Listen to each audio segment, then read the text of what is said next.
6,000 से ये सीमा बढ़ाकर 9,000 कर दी जाएगी। किसानों के लिए बहुत निराशा है, जरूर है। रजत मेरे साथ हैं, इज इकोनॉमिस्ट। रजत सर, एक बात देखिए, मनु जी भी लगातार वहां से बात कर रहे हैं, सृष्टि भी मेरी सहयोगी ग्राउंड जीरो पर हैं। किसान निधि में इजाफा नहीं हुआ है। साथ ही साथ जो फार्म टेक्नोलॉजी है, जैसे ट्रैक्टर है और भी चीजें हैं, फर्टिलाइजर पर कोई सब्सिडी का ऐलान सरकार ने नहीं किया, फार्म टेक्नोलॉजी पर कोई बात नहीं हुई है, टैक्स स्लैब में कोई बात नहीं हुई है। ऐसा लग रहा है कि सिर्फ इंडस्ट्री के लिए ये बजट बना और किसान बहुत निराश हैं। इसका कितना नुकसान आप देख रहे हैं? अमित जी, ये बात आपकी सही है, हम्म। बट अगर आप पॉलिटिकल सेंस में देखेंगे तो अभी फिलहाल जो हम्म। इलेक्शंस भी आने वाले हैं हम्म। वहां के लिए ये जो किसान हैं ये उतना बड़ा मुद्दा शायद नहीं बन रहे हैं। इसलिए सरकार इस बात को लेके आश्वस्त है कि अगला जो बजट आएगा, जो यूपी के इलेक्शन के पहले रहेगा, अगर हम वहां पर बड़ी ऐसी स्कीमें ला सकते हैं जहां पर सीधा किसानों को फायदा दिया जा सके तो हम्म। उसका पॉलिटिकल फायदा उठाया जा सकता है। एक रीजन तो ये साफ साफ नजर आ रहा हम्म। है।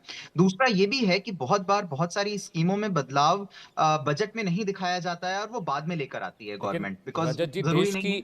देश की कुल आबादी में 40% वोट बैंक तो किसानों का है।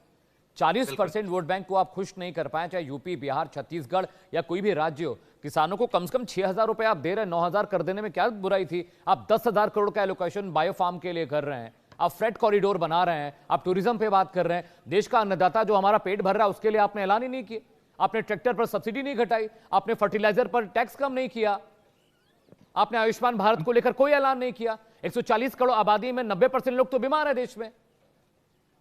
तो क्या इसका अमित जी, नुकसान आपकी बात चुनावों में नहीं बहुत होगा ज्यादा उनको? वैलिड है। बिल्कुल बिल्कुल नुकसान होगा। और इसी को जब मैंने पहले आपसे मेंशन किया था कि रूरल जो इकोनॉमी है उसमें भी, जैसे आपने मनरेगा हटा दिया, एक तरह से उसमें काफी रिडक्शन हुए हैं। Right sir. इस तरह से अगर दोनों को इनकॉर्पोरेट करते हैं, जहां पर किसानों को डायरेक्ट फायदा नहीं दिया गया है और हम्म। जो बाकी रूरल ऑर्गेनाइजेशन या स्कीम्स चल रही थी उनको भी हम्म। अफेक्ट किया गया है, दोनों मिलाकर ओवरऑल जो परचेजिंग पावर रहेगी रूरल पॉपुलेशन की वो बहुत कम करेगी। और अगर ग्रामीण की जो कैपेसिटी है, जिन्होंने कोविड के टाइम पे काफी सपोर्ट किया था, अगर वो डिक्लाइन होती है तो ओवरऑल कंपनीज को भी बहुत नुकसान सर होगा। प्लीज स्टे ये विथ मी, पूरा I'll go towards Rahul ji, he is with me in studio. Manoj ji के पास अभी जाऊंगा, वो पार्लियामेंट से लाइव बने हुए हैं।